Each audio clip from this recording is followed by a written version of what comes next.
Quais as características de um apóstata? Carta de Judas, capítulo 1. Comentário de Mário Persona.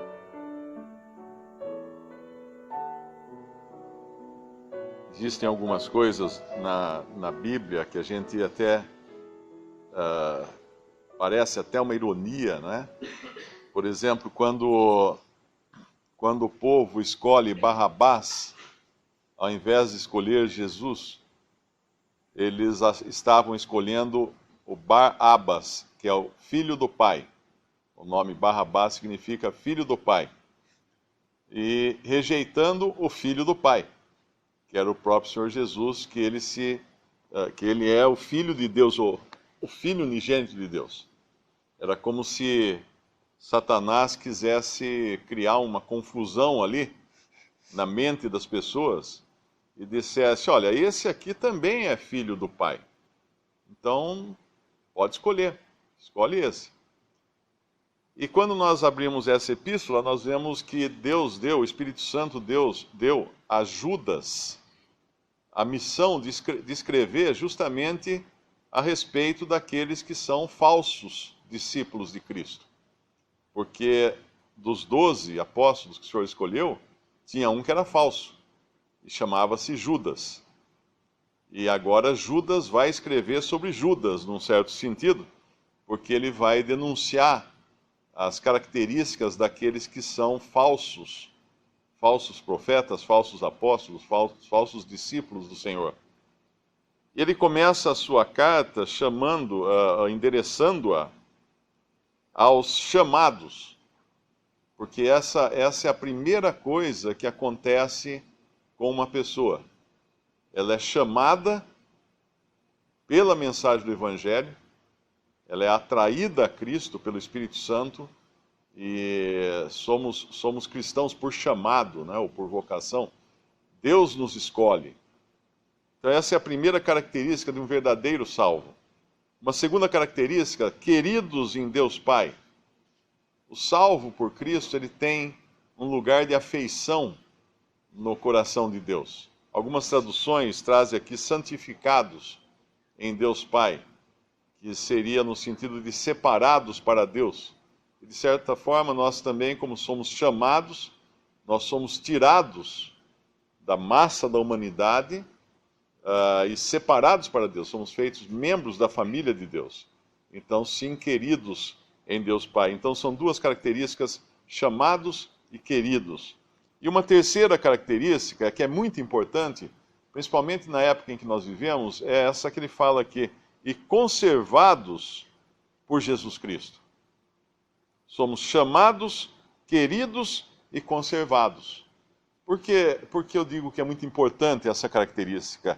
Porque a maioria das religiões ditas cristãs hoje acreditam que essa conservação seja uma responsabilidade do próprio cristão. Que ele que se conserva, ou seja, ele que se mantém salvo. Algumas que, mesmo pregando que a salvação é pela fé em Cristo, vão dizer depois que a conservação dessa salvação é pelo bom andar, pela boa atitude, por ir à igreja, por dar o dízimo e uma série de coisas. E que se a pessoa não fizer essa série de coisas, ela perde a salvação. Ela não consegue conservar mais a salvação. Mas nós sabemos que tudo vem de Deus, desde o chamado até o queridos, ou amados, ou santificados, e o conservados por Deus. Tem uma passagem eu acho que é 1 Tessalonicenses, que fala da nossa segurança. Ali eu creio está se referindo mais em relação à grande tribulação, porque vai ser o assunto justamente de 1 Tessalonicenses, que é a vinda do Senhor, e depois de 2 Tessalonicenses, que é a manifestação do anticristo e a vinda de Cristo para o mundo. 1 Tessalonicenses é a vinda de Cristo para a igreja.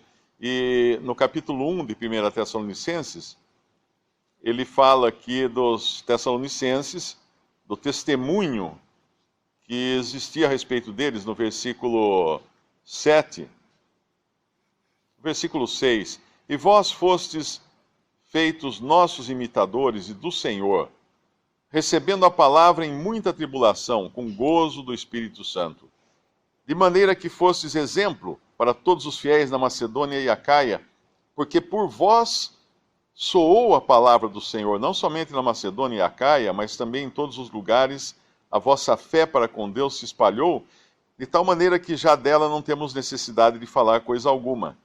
Porque eles mesmos anunciam de nós qual a entrada que tivemos para convosco, e como dos ídolos vos convertestes a Deus para servir o Deus vivo e verdadeiro, e esperar dos céus a seu Filho, a quem ressuscitou dos mortos, a saber, Jesus, que nos livra da ira futura. Eu entendo essa ira futura como sendo a grande tribulação, a ira de Deus que vai ser derramada sobre esse mundo, e não especificamente como o juízo final, o juízo eterno, porque desse o Senhor nos fala em João 5:24, que o crente não entra em juízo. E aqui, como ele está escrevendo a uma igreja, aos Tessalonicenses, ele está manifestando a preservação, a conservação da grande tribulação. De qualquer maneira, o crente é sim conservado por Jesus Cristo, tanto da grande tribulação, como também do juízo eterno. A sua salvação é firme em Cristo. E uma outra coisa que é interessante aqui nessa carta é que ele ia escrever sobre um assunto, e aí ele muda de ideia. Judas ia escrever no versículo 3 da Epístola de Judas: Amados, procurando eu escrever-vos com toda diligência acerca da salvação comum, ou seja, a salvação que todos temos em Cristo, ele está escrevendo a cristãos, evidentemente, a pessoas salvas, tive por necessidade escrever-vos e exortar-vos a batalhar pela fé que uma vez foi dada aos santos, porque se introduziram alguns, que já antes estavam escritos para este mesmo juízo, homens ímpios que convertem em dissolução a graça de Deus e negam a Deus, único dominador e Senhor nosso Jesus Cristo. É interessante que nós temos que situar isso, ele está escrevendo para cristãos no princípio da igreja, seria basicamente a primeira geração de salvos por Cristo dentro da atual dispensação ou do tempo da igreja. Era a primeira geração, esses que tinham conhecido a Cristo, tinham acabado de se converter dos ídolos, como eram aqueles tessalonicenses, e agora serviam o Senhor Jesus, tinham sido chamados, eram queridos de Deus Pai e eram conservados por Jesus Cristo.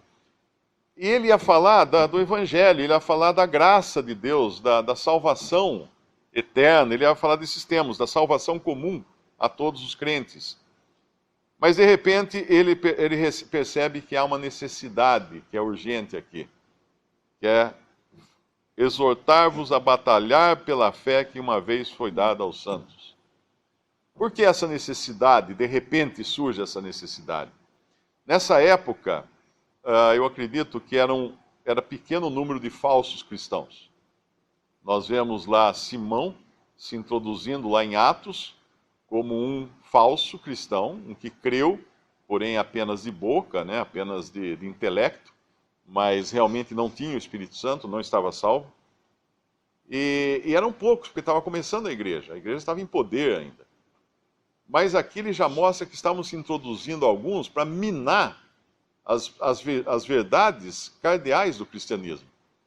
Uma que é a salvação pela fé e pela graça somente, outra, as doutrinas referentes à pessoa do Senhor Jesus Cristo, que é por isso que fala que negam a Deus, convertem em dissolução a graça de Deus, que é uma coisa, e outra que negam a Deus, único dominador e Senhor nosso, Jesus Cristo, negando a divindade de Cristo assim. E a necessidade de falar desses é porque eles iriam então introduzir doutrinas estranhas na cristandade. Paulo já tinha exortado em Atos 20 que haveria alguns que entrariam no rebanho, não poupariam o rebanho, que eram pessoas de fora, mas que alguns dentre eles mesmos falariam coisas perversas ou pervertidas para atrair discípulos. E tanto uns como outros, eu creio, estão incluídos aqui neste, para os quais antes estavam escritos para este mesmo juízo, homens ímpios. Homens ímpios. Hoje nós vivemos numa época diferente dessa aqui de Judas escrevendo essa carta. Por quê? Porque esses homens ímpios prevaleceram na cristandade. As virgens sábias adormeceram, tanto quanto as loucas, por assim dizer. Não houve vigilância, então eles tomaram conta da cristandade. E é interessante, hoje eu recebi um e-mail de uma jovem, e ela escrevia mais ou menos assim: eu nasci num lar evangélico, cresci na igreja, etc, etc, mas eu só me converti há 3 meses, depois de escutar uma pregação gravada, que é dessas que a gente grava no domingo à noite, porque eu nunca tinha escutado falar do Evangelho da Graça. Ela disse isso.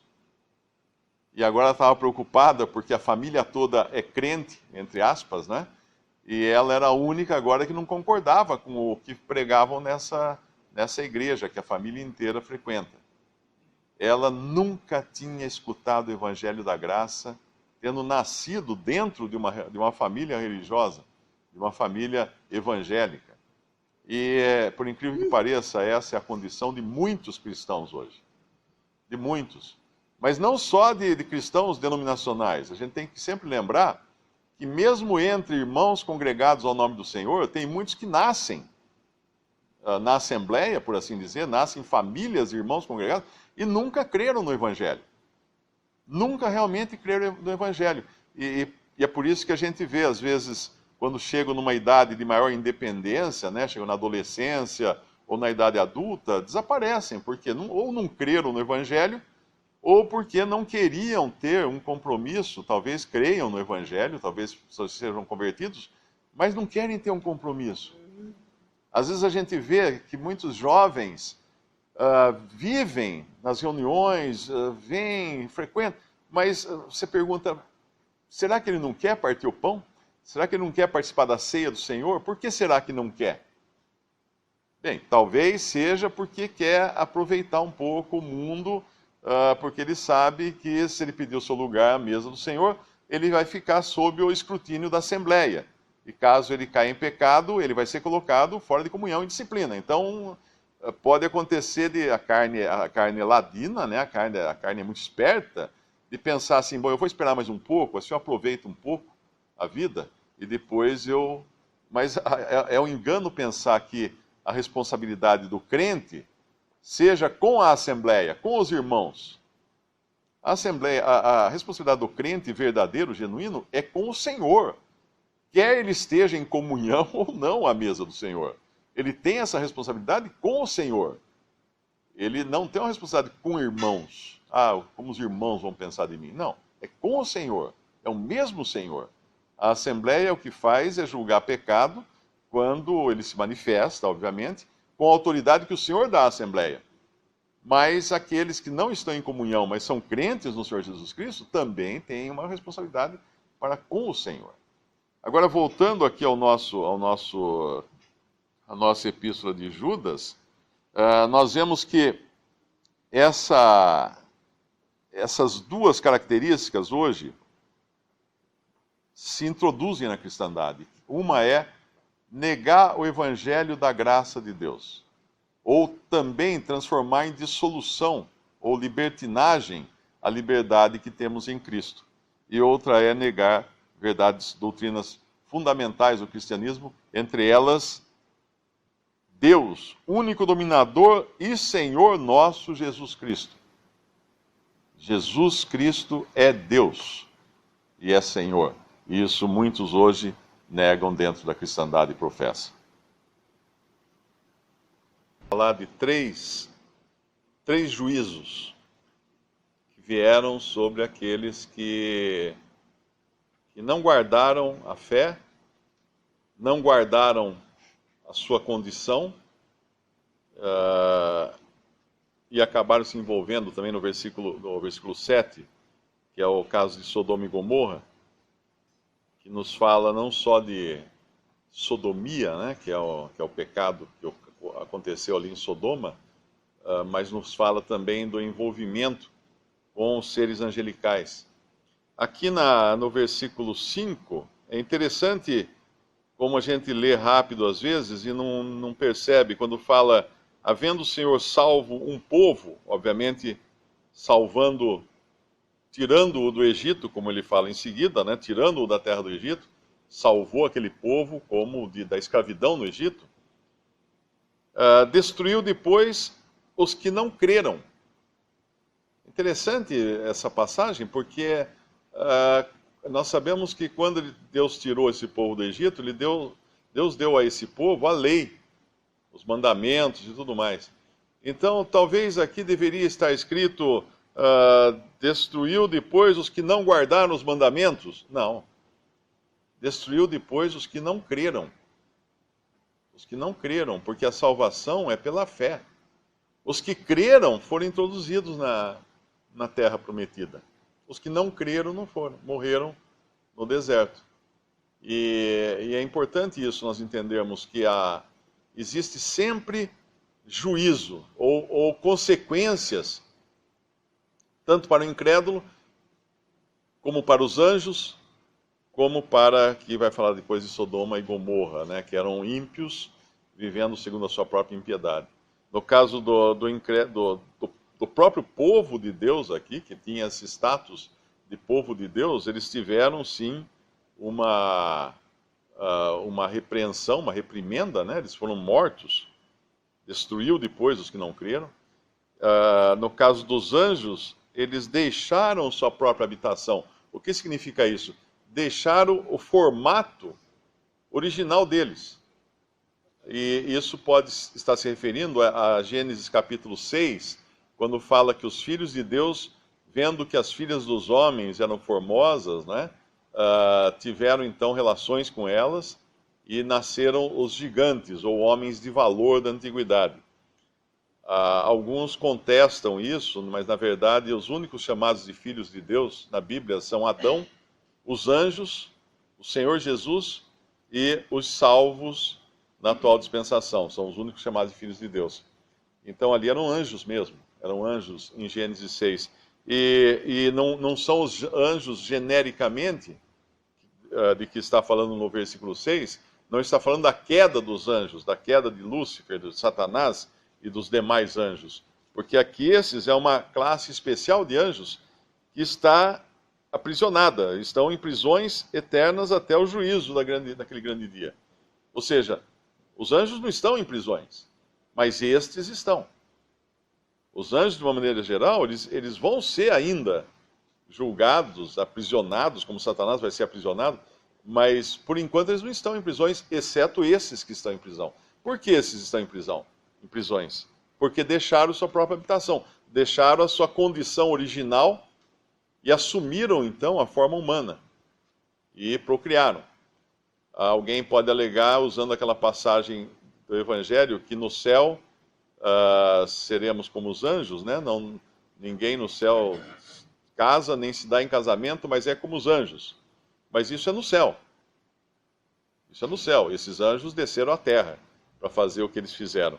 E é interessante, é significativo, que logo depois dessa citação dos anjos que tomaram mulheres, deixaram a sua, ligando agora com Gênesis 6, e também com 2 Pedro, capítulo 2, porque ele vai falar praticamente o mesmo assunto, o apóstolo Pedro, é significativo que em seguida ele fale do quê? De Sodoma e Gomorra. E o que aconteceu em Sodoma e Gomorra? Eles foram após outra carne, ou seja, buscaram um tipo de relação que não era permitida por Deus quando eles quiseram abusar dos anjos que estavam em forma de homens. Eles talvez nem soubessem que fossem anjos, eu não sei, mas eles queriam ter relações com aqueles homens, que era uma relação fora do padrão estabelecido por Deus. Era o mesmo caso de Romanos 1, quando fala que os homens e as mulheres, né, deixando a sua condição natural, se inflamaram por outros do mesmo sexo. E aqui é muito claro isso, que houve juízo também para Sodoma e Gomorra por causa disso.